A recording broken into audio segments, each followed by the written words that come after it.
Speaking of which, your newest book, The Good Life, which is wonderful. I'm enjoying reading it. Thank you. Talks about the passion that you've had, even from an early age, to make a difference in our nation, and that might have motivated your going into the Marine Corps and giving up a lucrative lawyer job to work in the Nixon administration. I enjoyed the story about, as a youngster, you're going out and raising money to buy a Jeep for the Army. Great story. But obviously there's a deep-rooted passion there. And my question, Chuck, is from that perspective of having been in the government, having seen it up close, its warts and all, in what ways is our nation as a political entity on track today, and in what ways is it off track? Well, that's a tough question.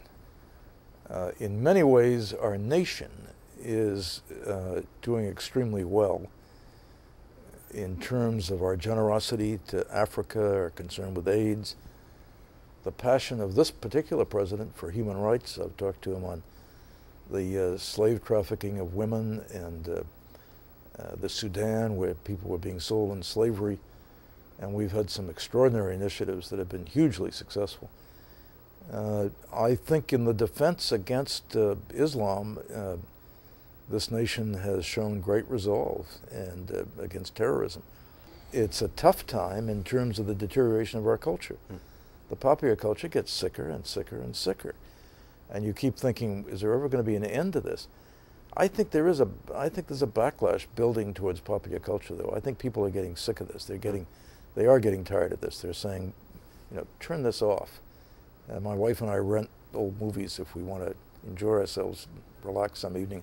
We now largely rent really old ones because you don't get the four-letter words that just offend us when you hear them.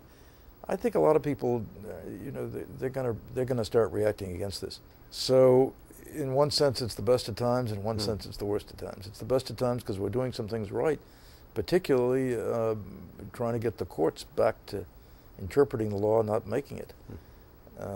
Some good things are happening in government. I feel good about that. Many more good things will happen if many more Christians are active in engaging the culture.